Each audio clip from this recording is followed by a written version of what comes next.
Okay. Okay, so we're streaming live on YouTube.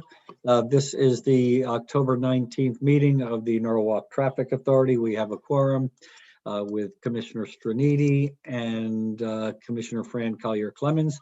Call the meeting to order at 6:36 p.m. The first item on the agenda is public participation. Do we have anybody who is ready to or wishes to address the commission? There are 6 people from the public attending. If anyone would like to speak, please raise your hand electronically and I will unmute you. We do have, I believe it's Diane Cece. It says East Norwalk Neighborhood Association. You can unmute yourself. Okay, Ms. Cece, you have the floor.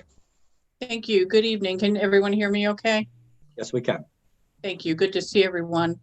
I sent an email this weekend. Hopefully all the commissioners received it and staff as well regarding agenda item number 3, the state DOT request to close East Avenue between Fort Point and Winfield in the summer of 2021. Did you receive my email? Yes, we did. Thank you.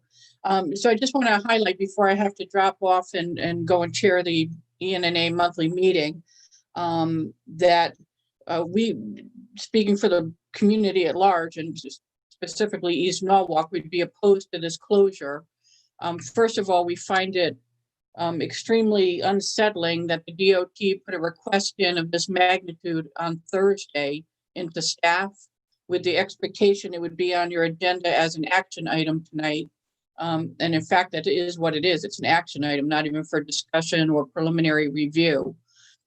So because of the implications of closing East Avenue at that underpass in the summer at 8 o'clock at night on the weeknights, and all on the weekend from 8 p.m. on Friday to 6 a.m. on Monday.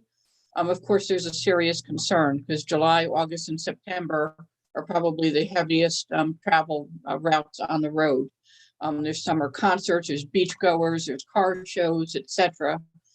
During the week and on the weekend, of course, it's constant traffic back and forth, and it would impact the residents with detours and traffic problems, and also out-of-towners and tourists as well. So our hope is that you will review this application and take some of those things into consideration.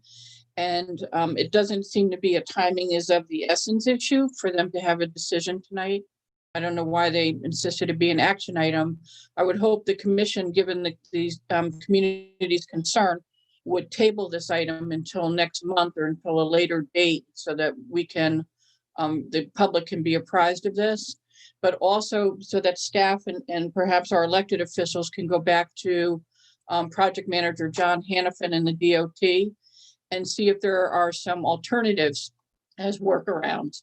If we were to say there's a worse time of year to close that underpass, it would be July, August, and September. So maybe there's an alternative for earlier in the springtime, before the heavy activities, or a little bit later in the season. And then also to, if they can't, for some reason, change that time frame, I think that the public needs to be well aware of this now if you intend to approve it.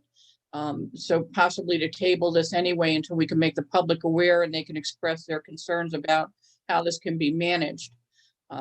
I hope that folks don't take this personally, but in my experience in Norwalk, detours don't really seem to work too well. And I think it will be particularly concerning during the week when you may have people who are unfamiliar with the area going to the beach during the day and perhaps the early evening for a concert or a car show. And they know that they came that route on GPS or Waze, or just knowing that's the main route to the beach. And then they leave the beach later in the evening only to have a roadblock there with detour signs around that may be confusing. And I think that's going to cause a headache unless it's extremely well managed. I'll answer any questions on behalf of ENNA before I have to drop off and go run that meeting. And I also want to say too, that I thank you for having the application on as a discussion item. As you know, we requested last month for Traffic and Police Commission to reconsider this and examine the local roads that you weren't able to take into account with the OSTA study, which is only the state routes. Thank you, Ms. Ceci. Do either of the commissioners have a question? No, thank you very much. Next speaker.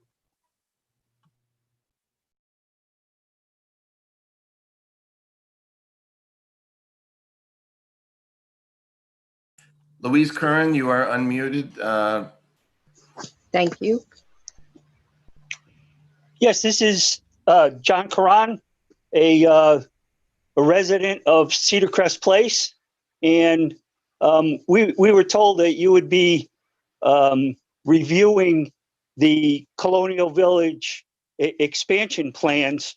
And again, I'm not that familiar with how all this Zoom stuff works. This is all new to me, but I just wanted to give an input.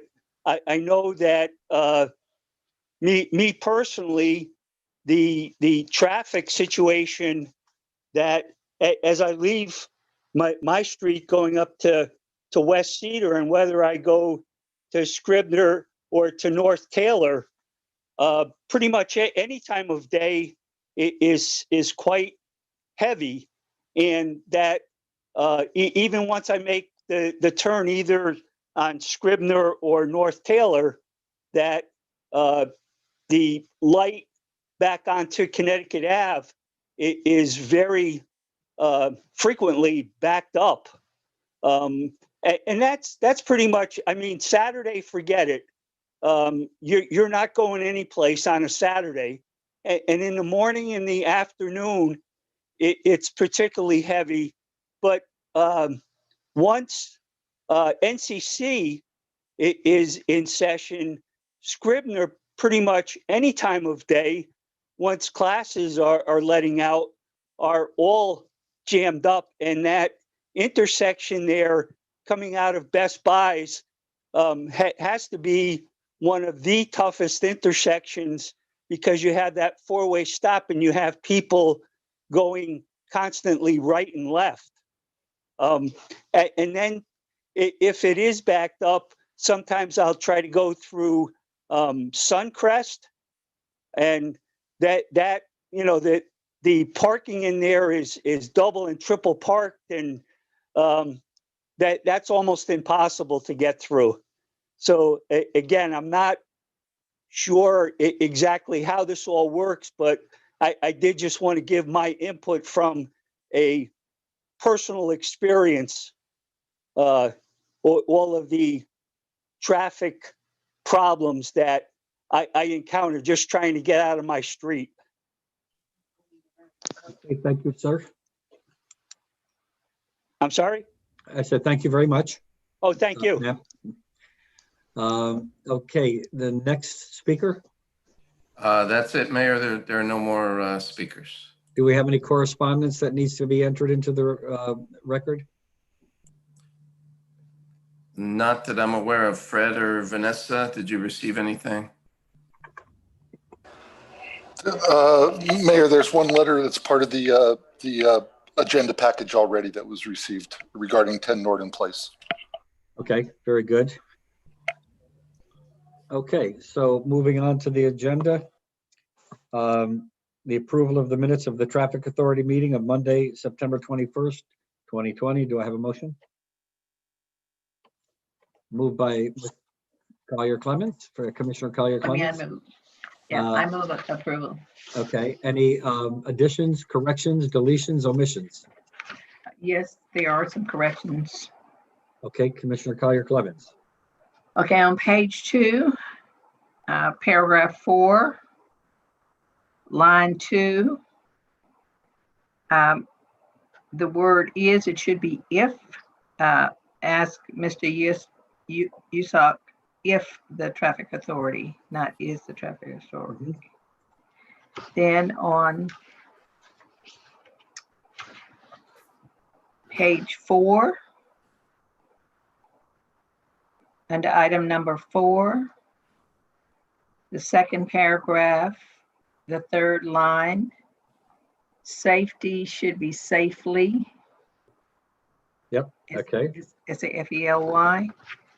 And on page 5, second paragraph, the second line, the word to needs to be added in front of just.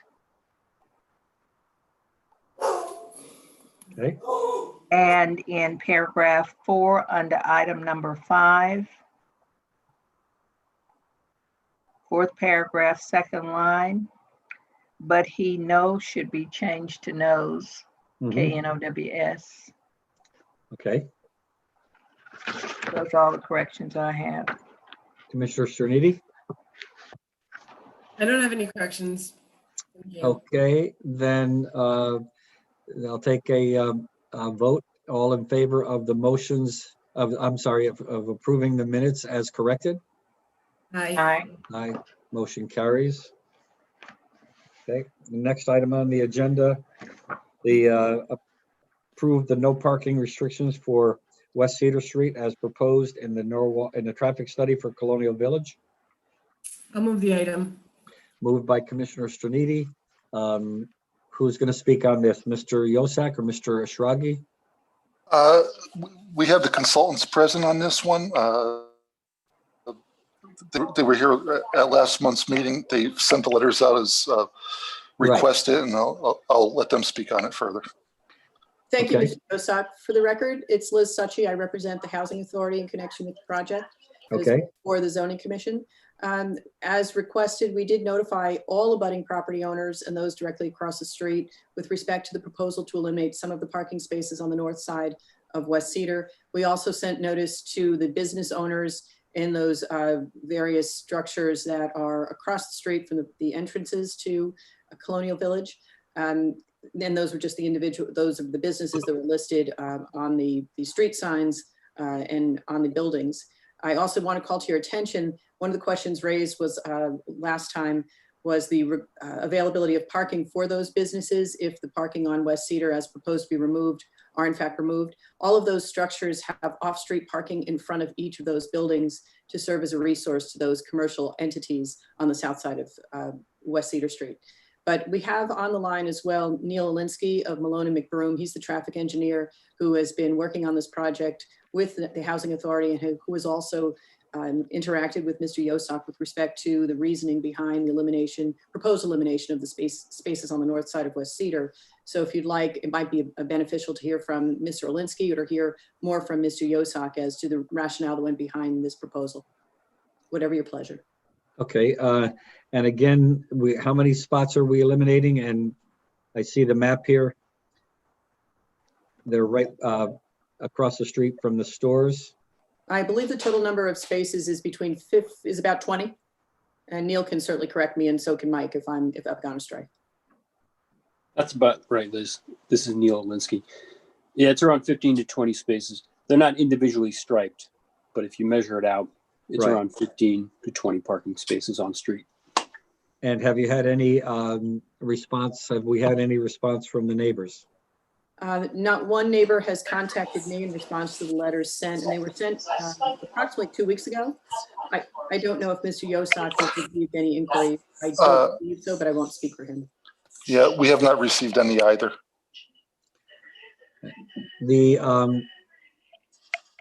I know the parking on that side of the street, very challenging, especially when you approach Suncrest Road. But I also know that a lot of the residents rely on those parking spaces. How do we feel that's going to impact their ability to find a spot? Well, Mr. Mayor, as I indicated last month, the proposed redevelopment of the 7 vacant acres contemplates the creation of approximately 135, 139 parking spaces just for the new development. And that's far in excess of what zoning requires for multifamily developments of this number. So we're confident that the number of spaces that we propose will adequately accommodate not only the needs of the new dwellings, but also some of the spillover.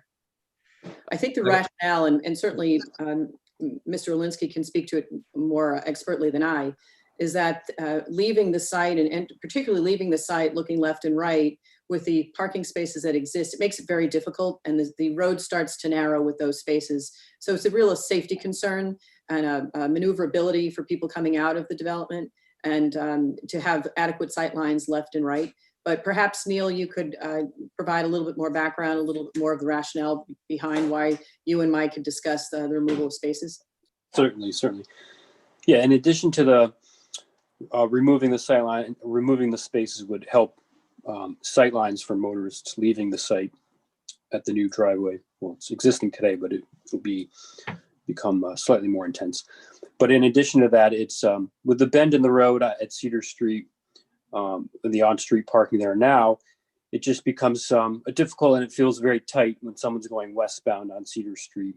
Around that bend, it's Mr. Yosuk has suggested, and I agree, that I think we should just get rid of those parking spaces so it doesn't feel so constrained and tight around that bend. In terms of the total parking demands, like Attorney Suchi mentioned, the proposed development expansion of the Colonial Village is going to add quite a bit of additional parking beyond what we think we need for the proposed 69 new units. And I think the people that park in those roughly 15 on-street spaces now largely do so out of convenience, not necessarily because it's overflow parking. And then again, we're going to be providing quite a bit of more of off-street parking with the expansion, which I think will satisfy all the parking demands.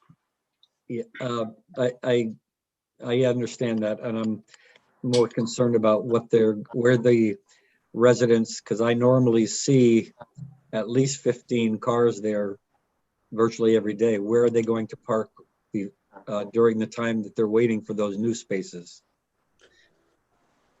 Well, I think the idea is to leave the on-street parking there now until the new expanded parking on site is completed.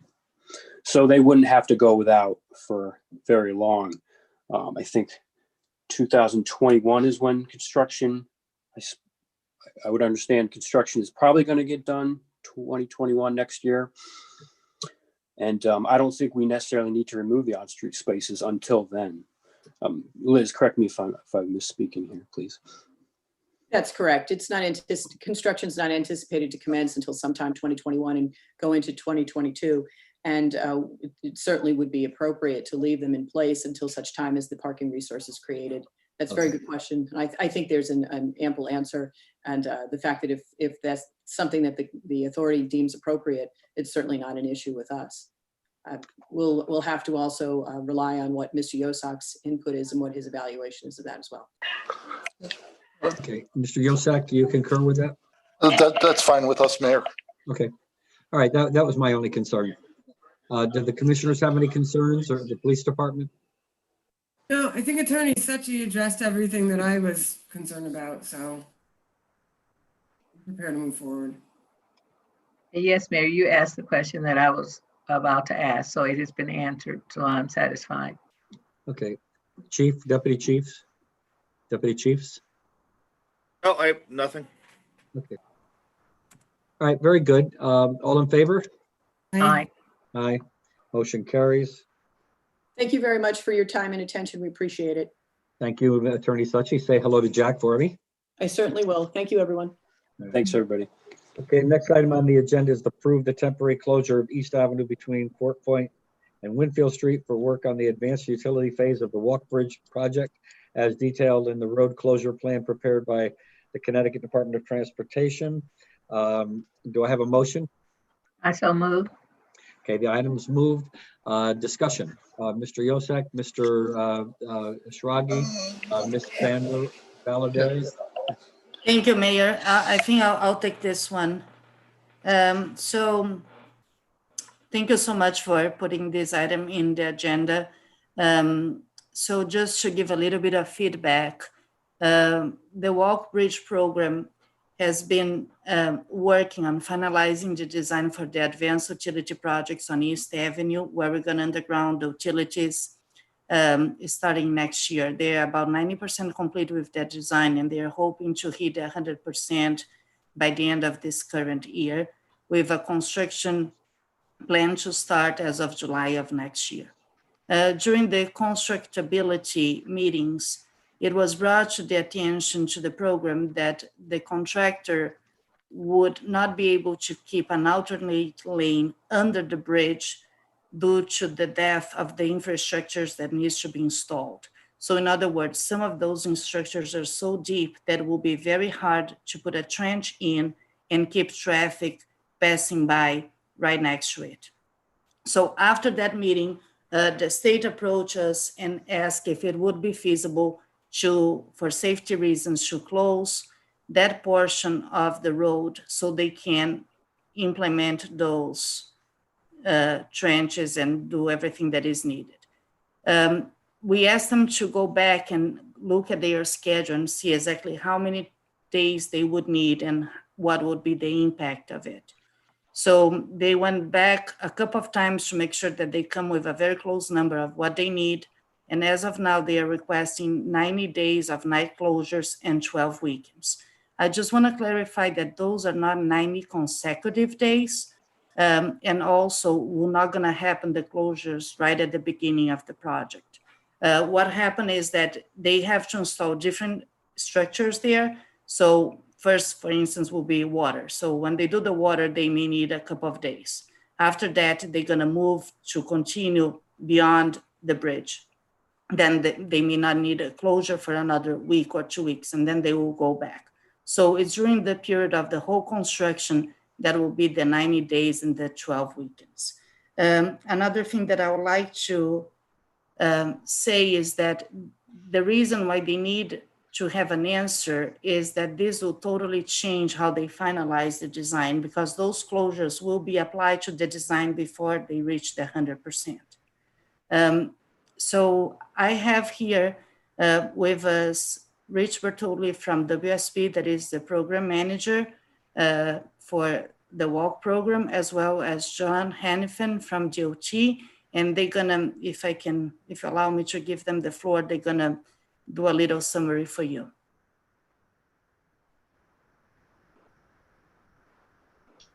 Thank you. John? Yep. Good evening, Mayor. Good evening, Traffic Commissioner. This is John here from the state. We can't hear John. Can you hear me?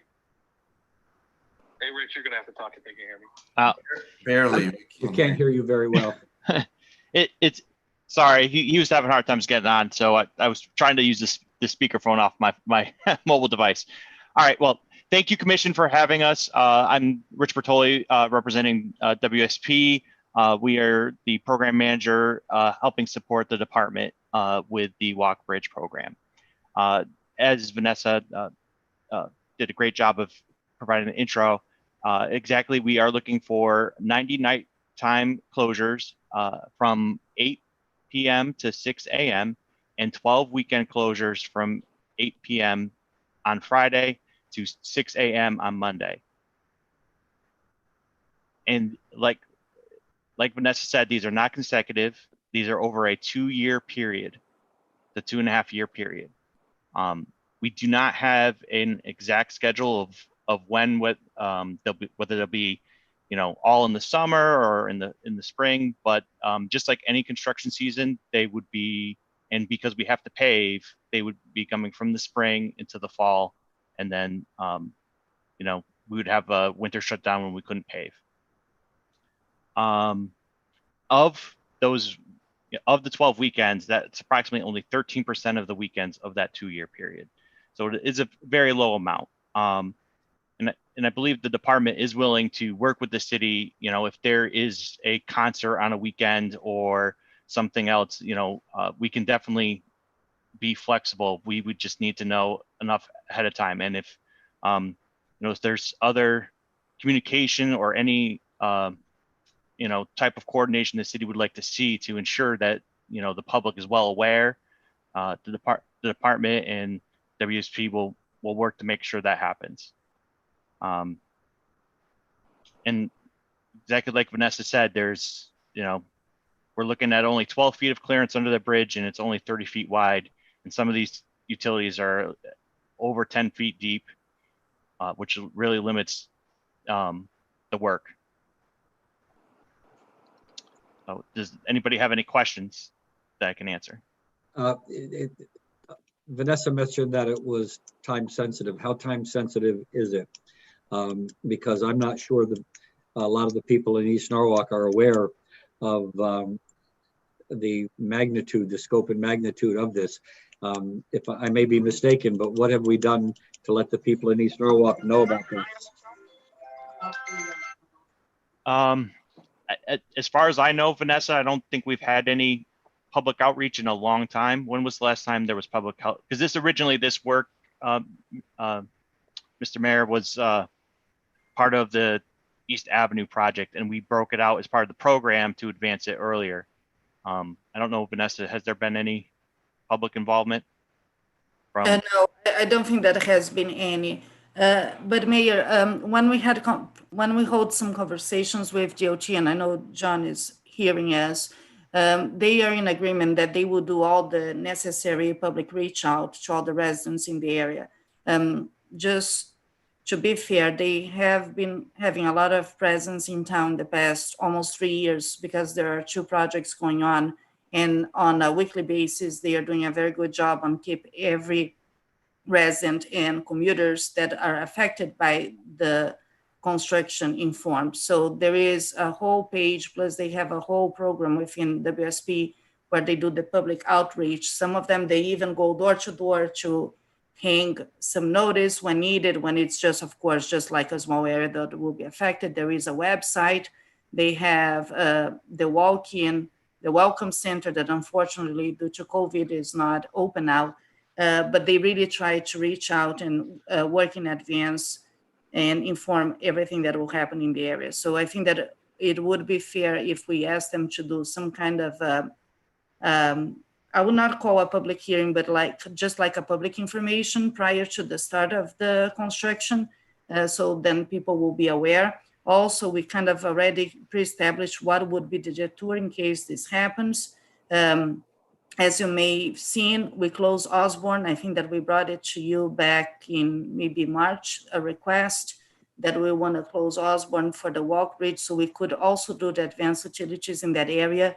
And that worked really well. We were done about a month ago. So now Osborne, we're not going to see any advanced utilities at the same time that East Avenue will go through the same process. So Osborne can be a very good detour for the cars, and it really do not add much. It's probably less than a half a mile that people will be detouring. My only concern, or not my only concern, but certainly I think we need to notify the East Norwalk Association or the public with as many details as we possibly can, number one. Number two, I do have some serious concerns about a summertime closure from Friday night until Monday morning during beach season. We get people coming off of I-95 going into the beach or wanting to go into the beach, and this will reroute them through various roads in East Norwalk or take them different roads where they'll be highly residential and so forth. So I do have some concerns about this.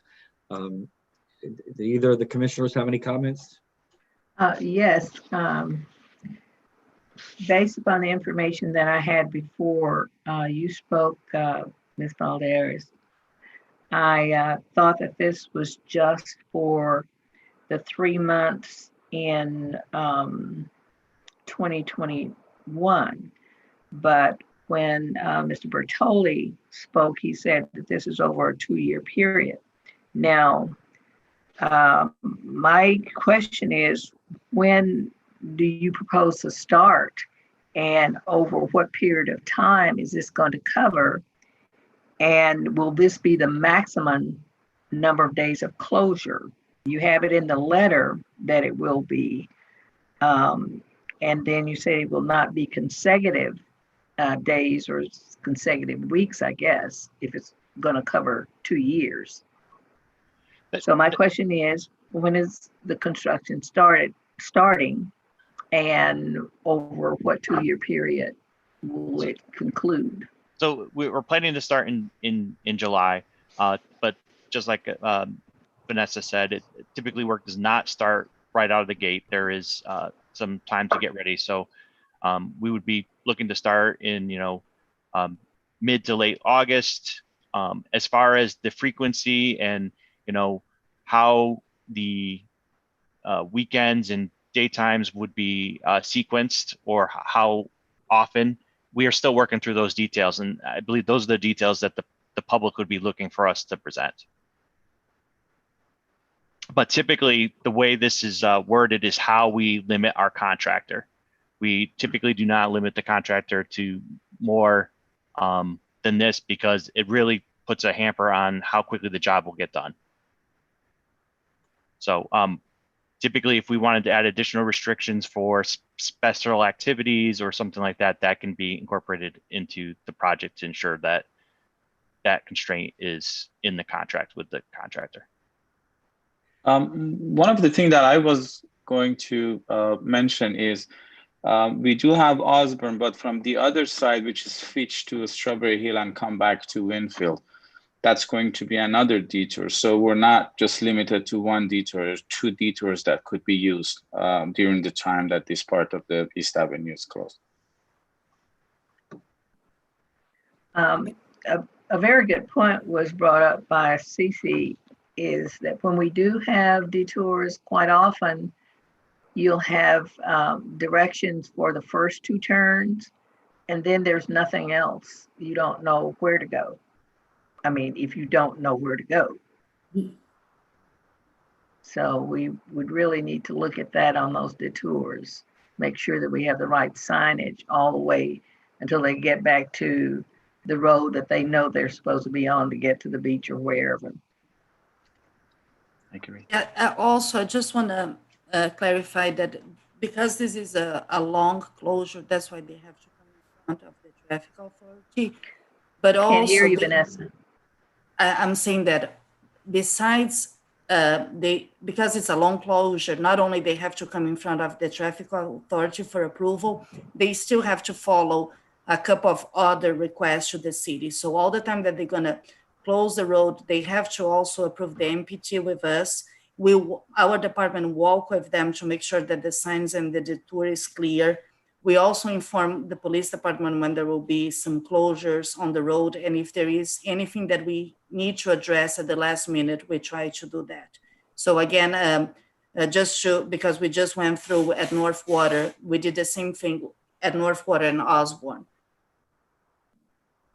I had some of the same concerns that, like Diane Cece brought up, which Commissioner Collier-Clemens just mentioned about the detours, making sure that the signs follow through the whole detour.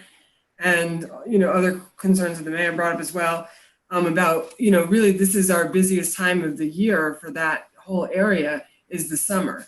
So I wondered what alternatives there might be and if there was other options that were explored. And another concern that I have is, well, I think it's great to keep the public and the residents in the area and businesses notified of what's going on. I also like to see their involvement and ability to give input before things are put in place too. So those are my concerns. I'll let Rich answer about the other options. One thing that also was brought to our attention is that, again, one is safety for sure. And the second one is that this also will expedite the project. We have to remember that we are going through a major project in that area on East Avenue that will have to happen. So there is a 2-phase on East Avenue. The first one, actually 3. One is the advanced utility project. The second one will be the widening of the road. And the third one, not in that order necessary yet, will be the replacement of the bridge. So that area will go through a lot of construction in the next few years. And although we really would prefer not to close the road, we also understand that if we can somehow diminish all the construction length on the overall would be better. So sometimes allowing a closure, yes, it is not the best for the neighborhood for a few days, but on the long run, it will be the best solution because we probably can cut a lot of time at the end of the construction schedule. Thank you, Vanessa. Yes. So if we were to eliminate weekends, based on what the contractors looked at, we're looking at 150 nights of closures. So it extends the duration. And it also makes some of the work in the middle of the, close to the intersections when we're putting in the electric faults very difficult. And you know, bumps up against that line of what's safety and what's restorable during the day. We're limiting the contractor to certain hours of work. So then starts to become a safety issue. And then, the only other alternative is to actually more impact, but a shorter duration of time and just close it 24/7 and try to get as much done as we can. The biggest problem with that is this is a utility project. There's multiple different entities coming together to make this project happen. You have water, you have gas, you have TTD. So just coordinating that and ensuring that that moves smoothly makes it very difficult. So we try to make it as least impactful as we can, but also allow for it to actually be constructed. I mean, I certainly understand, and I think the commission understands, or the authority understands as well. Our experience has been that generally we approve something and then it turns out to be a lot more than what we anticipated, and we get people coming back to the table and asking us for extensions, more time, more closures, etc. I would like to suggest two things, and commissioners, you can jump in if you wish, that we don't have any weekend closings. Number one, on the Memorial Day weekend. Number two, the Labor Day weekend. Number three, and this may be very difficult, in July or August. I think that in April, May, September, October, there'll be plenty of opportunities to close the road for those weekends from Friday night until Monday morning. I also would like to see, that we can give tentative approval unless we have some extreme reason for withdrawing that approval, but bringing it back to the commission, the authority, in November, and after there's been a large or a concentrated public information effort. Those are my thoughts. I don't know. That sounds good to me. It sounds reasonable to me. My one request is, would we be able to come back if there's some absorbent reason to have something during that month in July and August? In July and August, if there was a critical situation, absolutely. But it would have to be something extreme. As I said, our experience has been, and we all know the Sono collection, closed the road down for a couple of months, and then, oh, by the way, we need a few more, and oh, by the way, we need a few more. Things always don't go as people plan. There's no such thing as a perfect plan. There's only perfect planning. And the first thing to go out the window usually is the plan. So we are concerned about that. And we certainly want to accommodate. We know how important this project is, and we know how important the coordination of this project is. But we also have to consider the impact on the residents of East Norwalk, and not only East Norwalk, but all of Norwalk, for people who are going to be using those areas, and the impact on the businesses. We have several businesses over there, and right on East Avenue as you go under the bridge. We also have, there's 2 gas stations, there's a couple of restaurants. So we have to be concerned about that as well. So yes, I think if you were to come back with a critical need, we would then be able to talk about accommodating you, and Vanessa could bring that information to us. I know she'll be I believe, Vanessa, you're the project manager from our side? Correct. Yeah, and Vanessa always has good information and presents things in a fashion that we all can support. But again, we understand we need to work together. But I would like to say that tonight we would move this to November and wait for a concentrated effort from the DOT to let the people of Norwalk know what's coming, and that we don't have any overnight or weekend closures in July and August, and also the Labor Day weekend and the Memorial Day weekend.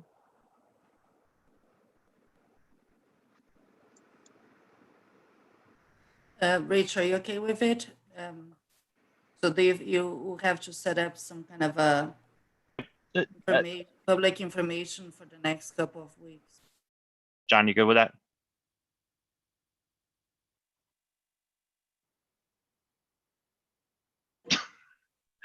I will have to get back to you, Vanessa. I don't see a problem with going out to the public with an information meeting. And I will have to get back on the impacts to the schedule of not having those 2 months. I believe that is reasonable and will work, but I will have to get back and we can bring this back before this group again in November. Okay, I just want to clarify one thing, Mayor. When you say no weekend closure, but would they be allowed to still do the night closures during those months? And what about the weekend? So then they can. I think that from what I heard, the night closures would not be consecutive, and I know that's difficult. Believe me, I know with coordination of all the different people, all the partners that have to be involved, we understand the difficulty. But for instance, during the summertime, we have Wednesday night concerts. So we would probably say, okay, no closure Wednesday night from 8 p.m. to 6 a.m. But we would allow other nights. I understand, based on what I hear, that the DOT would be working with us, and if there were any times when we did not feel that we could allow that the road should be closed, that we can make that request. Of course, with notice. You know, I'm not going to come in at 5 o'clock in the afternoon and say, by the way, you can't close the road tonight, because we know there's laborers, there's equipment, there's all kinds of different things that have to be coordinated.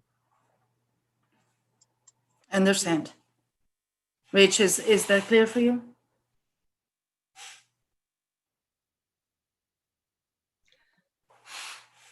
So I think what would be in order right now would be a motion to table until the November meeting.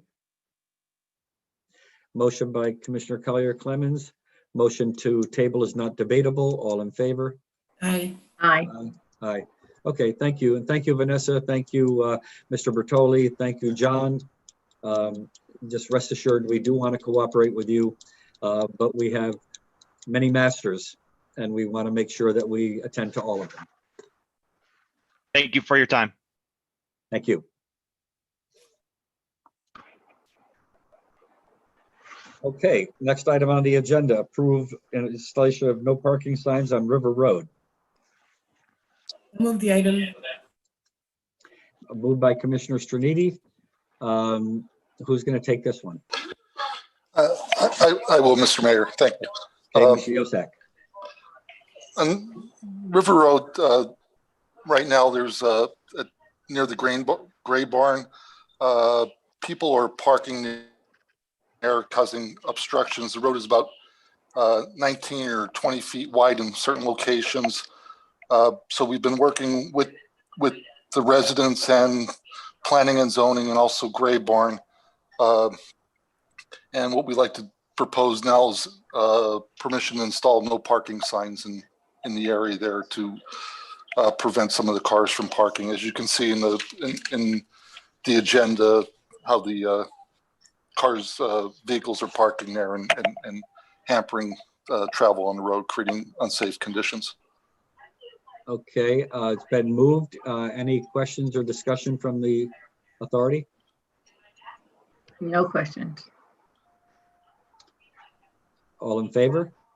Aye. Aye, motion carries. I believe I only have the first page of the agenda. Is the next item a discussion item? Is that the one, or do we have something else? The next one's just a discussion item, Mayor. Discussion item on your Norton Place, is that correct? 10 Norton Place, yes. Ms. Valdez, are you on for that? Ms. Valdez? Okay. Mike is the one. Steve is going to be Right. joining us. Okay. Steve Kleppen will be joining us. Okay, so Ms. Valdez, if you wish to leave, you don't need to hang around. Okay, thank you, Mayor. Thank you, everyone. Have a Thank good you. evening. Right. Bye-bye. Okay, Mr. Kleppen is going to be joining us. Ms. Casey, do you want to start us off?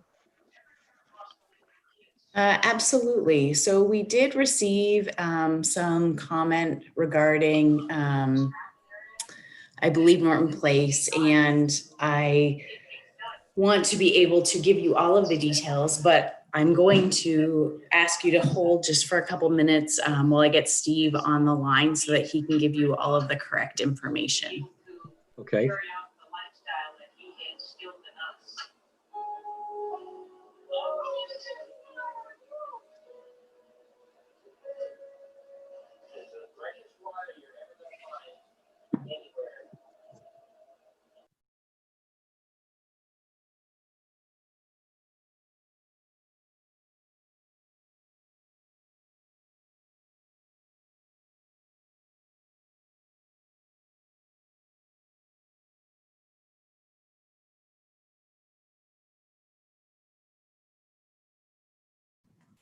Steve is dialing in now.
Is he coming on?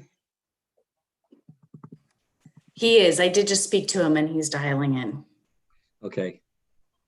In the meantime, we did receive a letter from Melissa Dino commenting on the proposed distribution center at 10 Norton Place. She says, well, she does not live in East Norwalk neighborhood. Her family visits regularly to Calf Pasture Beach. She was saying that her concerns are that the distribution center would impact traffic and congestion enormously with tractor trailers and box trucks and vehicles using the facility. She's asking for the authority to please consider the proposal. And I will pass it over to Steve, who looks like he is now on. He's muted, but Steve, can you please give an overview of 10 Norton Place for the traffic authority? All right. And before Steve speaks, I think many of us, I don't know if the traffic authority has received many letters. I know the zoning commission has received many letters. What my question would be, and I know and I appreciate the opportunity to get an update on it, but my question would be, what would the traffic authority's position, not positioned, what would our authority be here? From what I understand, we don't normally deal with issues of this nature, a zoning matter, unless it has to do with traffic. So that's, I know it doesn't have anything to do with parking, but I was wondering what the authority of the commission would be and what what we might be asked to approve.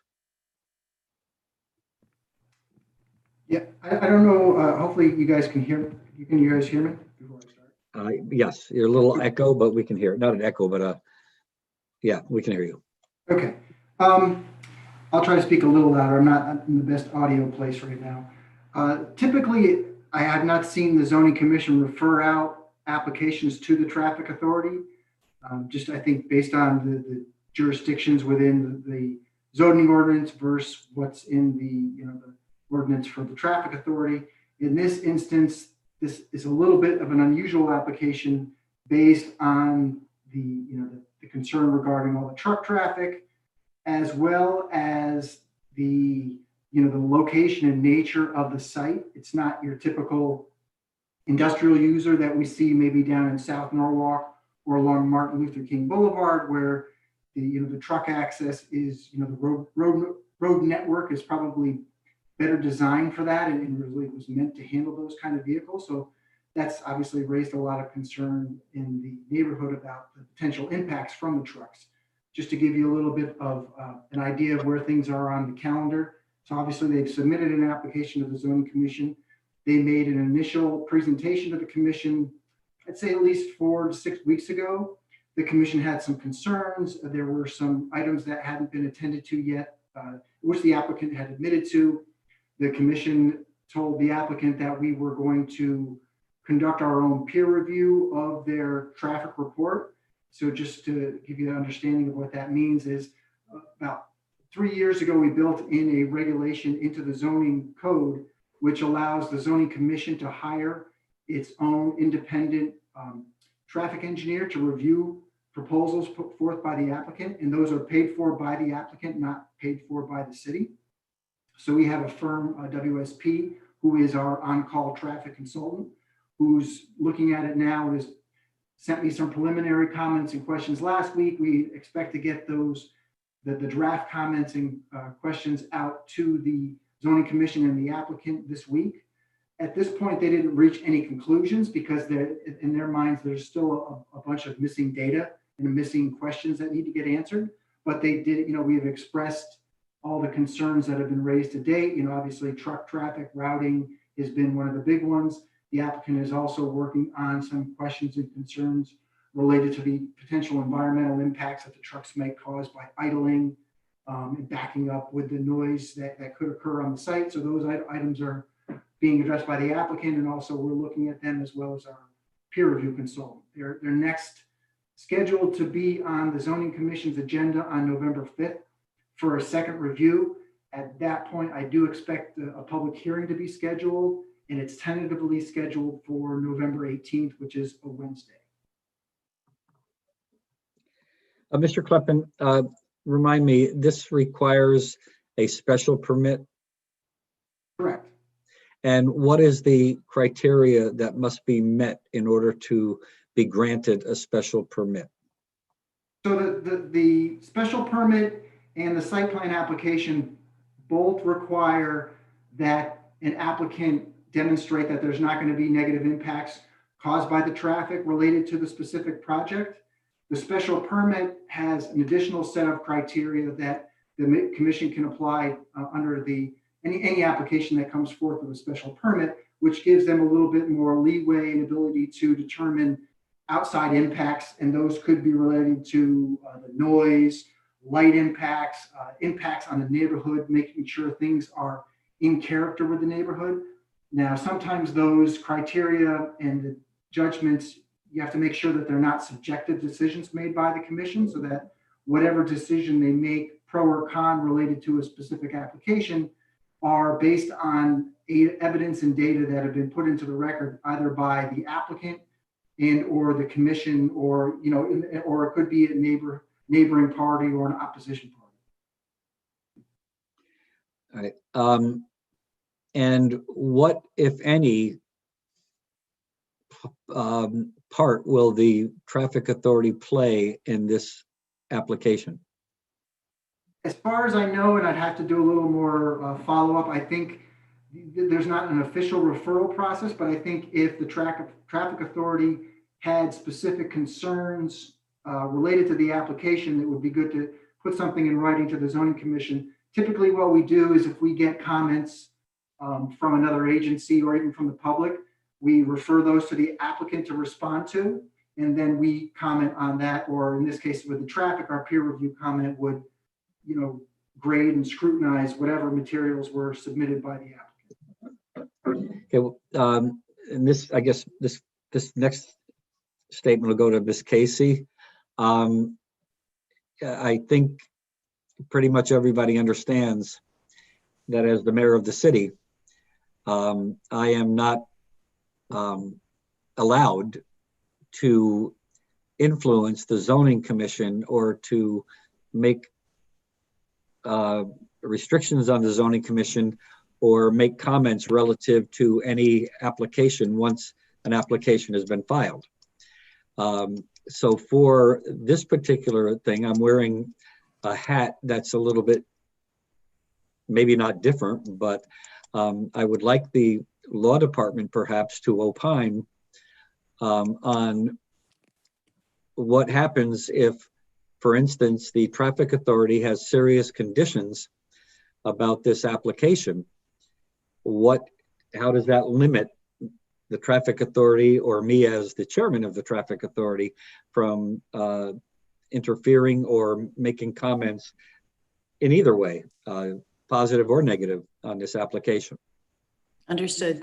I will speak to the law department about that, Mayor. Okay. So Steve, did you want to continue? Sorry, I muted myself. I'm happy to take any other questions. That's kind of where the application stands right now. It's like, as I mentioned, they've had one review at it right now. The second one's scheduled for a couple of weeks. Well, if you could give an overview, I don't know if Commissioners Collier-Clemens or Commissioner Striniti know the scope and magnitude of this project. I do, but I don't know if they have information on just a couple of minutes explaining the project and what they're putting there and what the number of vehicles or traffic vehicles they believe will be going in and out of there on a daily basis. Sure, I can share my screen in just a second. I can at least pull up, kind of give you a little reference point, and then I can pull up some other items related to that. Okay, just give me 1 sec. And I'm praying that my laptop battery does not die in the next 2 minutes.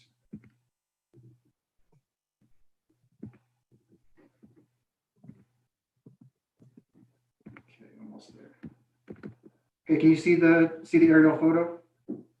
Not yet. Now we can, yes. So here's just an aerial overview of the site, just a Google Earth shot. I'll try to zoom out a little bit. The red where my cursor is shows the site. To the north is 95. East Avenue runs north-south, to the west of the site.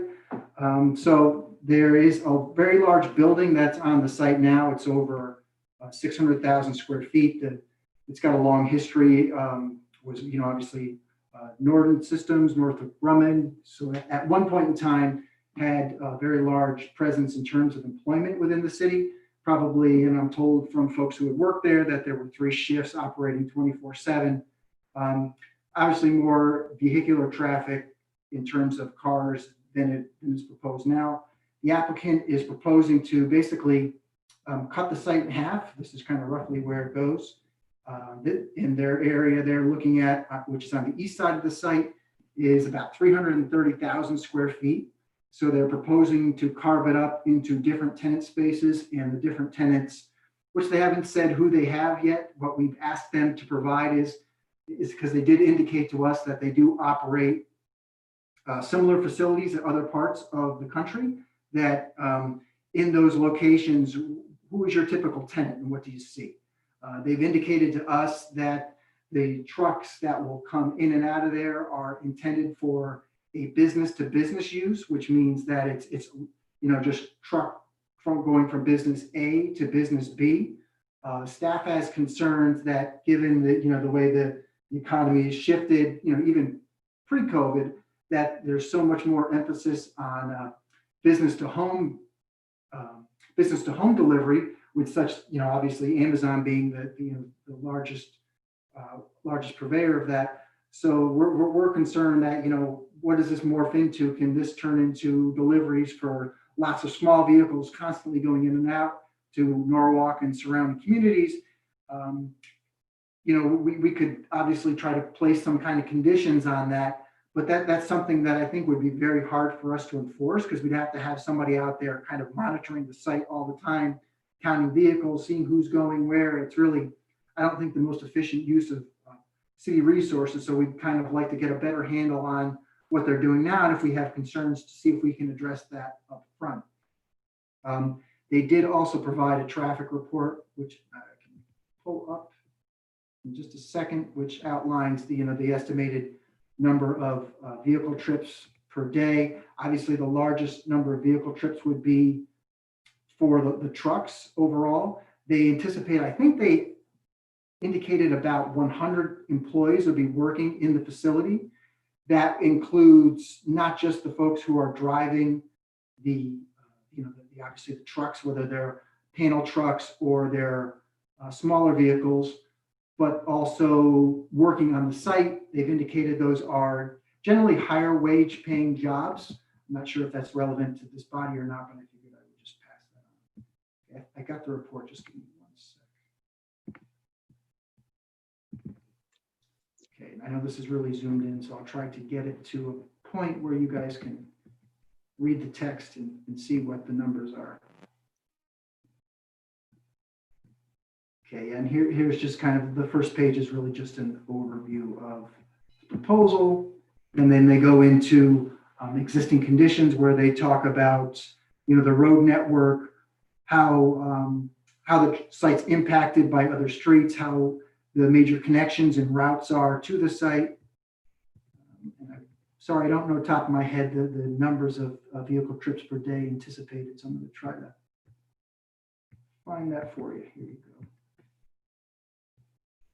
And again, most traffic studies that are put forward is they look at, they take counts, and sometimes they supplement that data with data obtained from either Connecticut DOT, could be Norwalk Police Department, could be the city doing counts for other reasons, but then they come up with a study area where they look at the affected intersections that should be impacted by the traffic proposed, and then they count the vehicles that come in and out of there. And typically for most studies that are put forth to us, they look at things like the AM peak and the PM peak. And typically the AM peak runs from like 7 to 9. The PM is typically like 4 to 6. And they look at all the affected intersections, what the turning movements are at those intersections. So they're counting vehicles turning left and right from given intersections. And then those intersections are graded on an A through F scale. And typically, A is usually the traffic, you pull up at the stop sign and you make your turn. F is usually kind of a standstill condition, which is not optimal. It's, there's no grade lower than F, which is the same as school, but that's just, and then this report summarizes all those intersections and gives a report.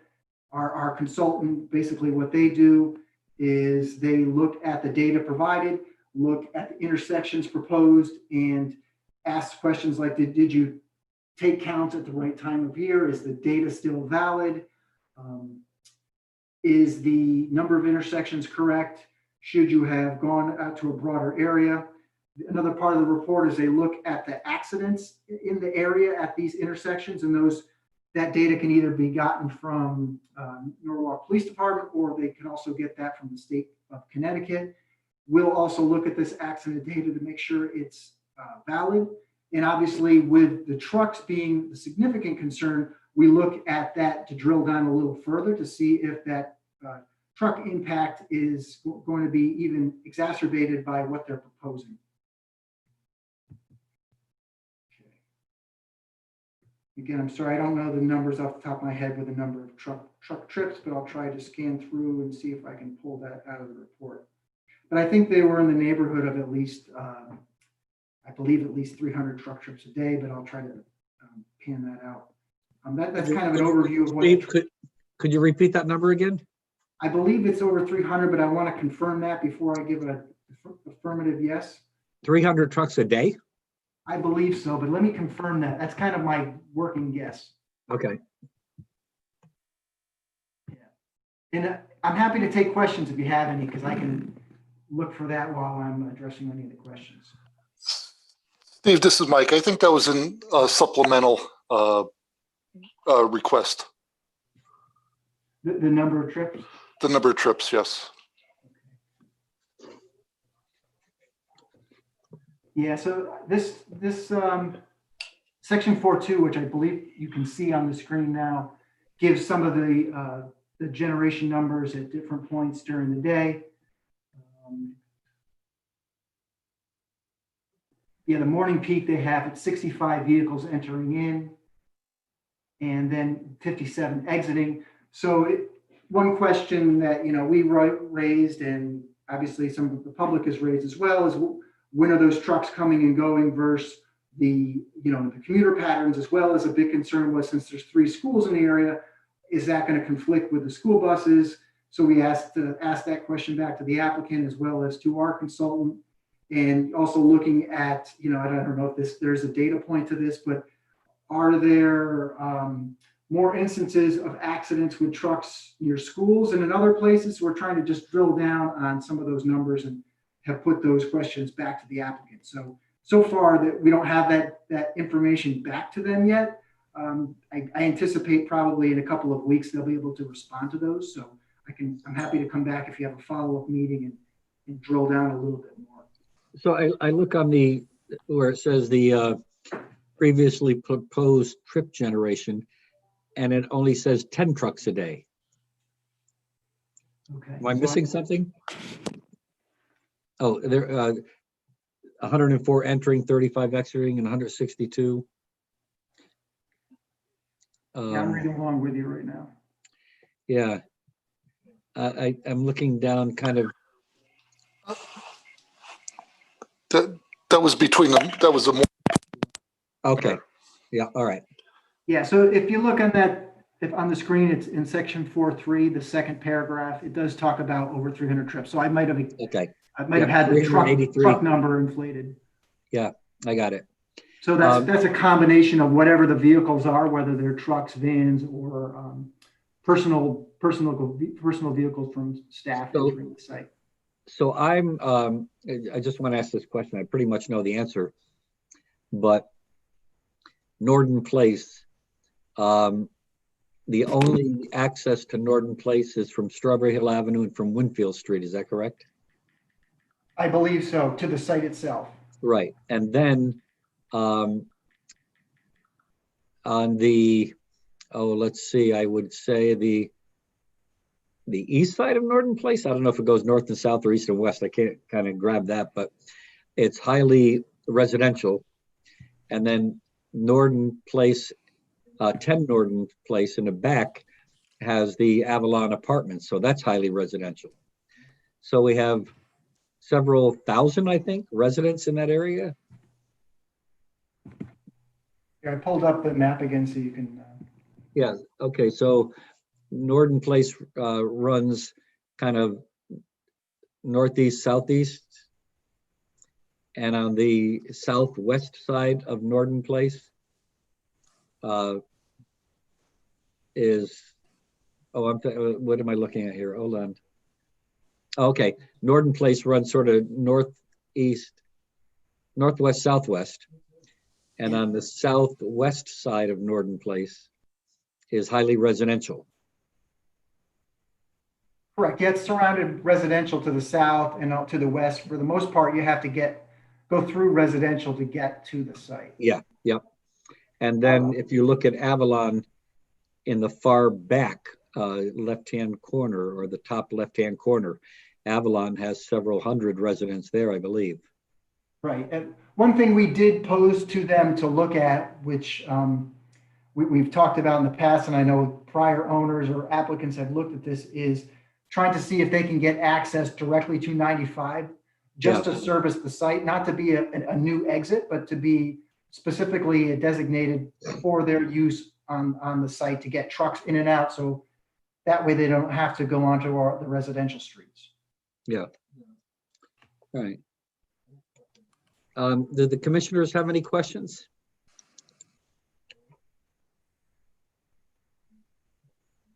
Well, I just have a comment. I mean, that's just a lot of trucks a day. So I just would be interested to see if there's an alternate way to, whether it be another highway, some kind of direct route from there or something, but I don't know. It just seems like a lot to me. And I don't know what the alternative might be, but there are other have the same concerns, I would assume. I know that ENNA did when Diane CC was on, I think it was last month, and talked about it. I know that was one of the things that she brought up too, was the amount of trucks per day. Yeah. I'm gonna withhold comment till I hear from the law department, but Yes. Certainly sorry. Mr. Needy and Ms. Collier-Clemens, Commissioner Sternidi and Commissioner Collier-Clemens, I think it's certainly okay if you have any concerns you wish to express. Yes, when Diane came last month and gave us information regarding the number of trucks that were going to be going in, entering and exiting, it was a larger number than was presented to us when we first got this proposal. And so I think we definitely need some more alternatives, because this is just the beginning, and they're going to rev up and probably do more business. So is that going to mean the 300 is going to go up to maybe 400, or is that a max? We can't monitor whether they put a cap on it at 300 per day, but 300 a day is a lot of trucks. Another concern staff had too was we wanted to make sure they fully vetted out what was going to happen on the west side of the building, because that's another tenant space on that side, or multiple tenant space. We wanted to make sure that that was factored in as well for, whatever it could be, whether it's truck traffic or something that generated a more intense number of vehicles on a given day. We wanted to then make sure they had fully vetted that. Steve, how many acres in total is the Norton site? I believe it's over 20, but I believe it's actually over 30. Yeah, so one of the things that we've seen with this particular site is that we've had a number of different proposals come in with different uses, and of the proposals that we have seen, each of them includes different types of uses because the site is so large. So the other proposals that have not made it completely through the complete process also have had a high traffic count. And I think it's something that we've seen consistently with this, and with the access to the site, it is a bit challenging. So I think that it's great to be able to bring it to the authority to talk through it. I think as next steps, if we could visit the law department and have them opine on participation, and also wait for those updates that are going to Steve, then we can come back to the authority with those updates and give you information as necessary, as required. Yes, and I agree. And I know that a couple of the other uses that they proposed had more like early morning traffic with staff coming in, and afternoon traffic with staff leaving. And many of the people, there was residential for assisted living and other kinds of things, which mainly the residents there would have usually no vehicles or no vehicle traffic. So there was a lot of traffic, but it was like one time in the morning, one time in the afternoon. And I believe one of the concerns that the commission had in the past was the number of schools on Strawberry Hill Avenue. There are 3 schools on Strawberry Hill Avenue. And there was a concern about that. So, all right, unless there's any other questions, Chief or Deputy Chiefs or Steve or Ms. Casey or any of the commissioners, anybody have any, or Mike or Fred? Okay, then I think we can move on. So the next meeting is November 16th. I believe that's all we have for the Traffic Authority, and I believe a motion to adjourn. I move to adjourn. Commissioner Collier Clemens moves to adjourn. All in favor? Aye. Aye. Okay, we are adjourned at 7:51. And now we will move right into the Board of Police Commissioners meeting. I think we're right on the same Zoom package, Chief. No, it's supposed to be a different link, but I'm not sure if it's going to work. But I'm going to try to go there and see. It's way late, so I have to log off and then try the other link and see if it's still active. Could somebody send Have a me good that night, link? everyone.